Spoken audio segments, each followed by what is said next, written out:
Naughty Dog's long-awaited sequel, The Last of Us Part 2 is finally out in the wild. Here are 7 spoiler-free tips to give you an edge as you fight your way through this cruel and violent world. Number 1. Looting and crafting. Looting is a big part of The Last of Us's gameplay loop. In between each encounter, you should be scanning the environment. Look for drawers, cupboards, and other compartments as you clear abandoned buildings and rusted out cars. As you loot, you'll find supplies which you can use to craft things like arrows, explosives, and explosive arrows. The amount of supplies you can find will directly coincide with the difficulty you choose. If you pick easy, you'll find plenty of crafting parts, and if you choose survivor, you probably won't find many. If you picked an easier difficulty, you'll probably run out of space often, so make sure you craft things as frequently as possible. If you're playing survivor, craft wisely. If you ever feel as though you're underprepared or overprepared for firefights, we recommend adjusting the difficulty because you can do so at any time.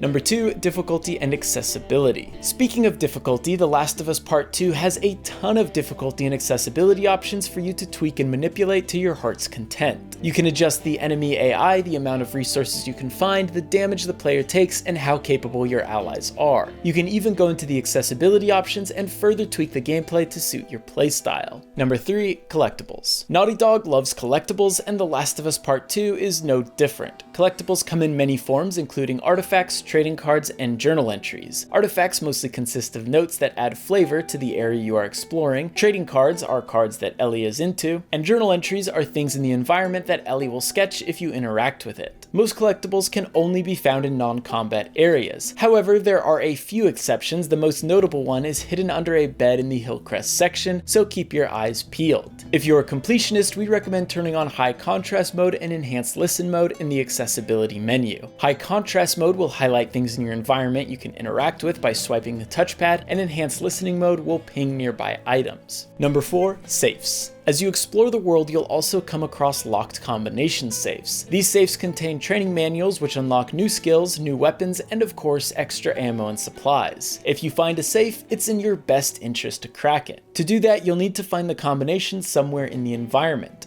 Many can be found on letters left behind, however there are a few trickier ones that require you to survey the environment carefully. The combination will almost always be close to the safe itself. Number 5. Bricks and bottles break bones. Now that we have that out of the way, let's talk about combat. Part 2's combat is fast, tense, and difficult if you aren't prepared. If you find yourself low on ammo or supplies, look for bricks or bottles in the environment. Not only can you use them to distract enemies, but a well-thrown bottle or brick can also stun an enemy, serving them up for an easy kill. This can be clutch on harder difficulties when supplies and ammo are scarce. Number 6. Dogs. New to The Last of Us are dogs. As much as it pains me to kill these not-so-good boys, it is in your best interest to dispatch them quickly. If a dog catches your scent, it will follow it until it finds you or loses the trail. You can see your scent by holding R1 to activate listen mode. A good way to take care of a dog on your trail is by placing a trip mine. Eventually, the dog will get close enough to set it off, and I wouldn't recommend looking that direction when it does.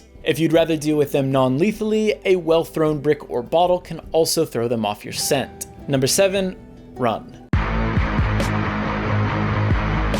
Just like in The Last of Us 1, you can run from most encounters. If you're spotted while you're trying to stealth through an area, you can run out of the enemy's line of sight and reposition yourself, or you can simply try to run to the next area. If you play on the survivor difficulty setting, running is a totally viable option that will help you conserve your precious ammo. Those are 7 tips that should help you stay alive in The Last of Us Part 2. If you have any other things you'd like to add, leave them in the comments below, and we'll see you next time.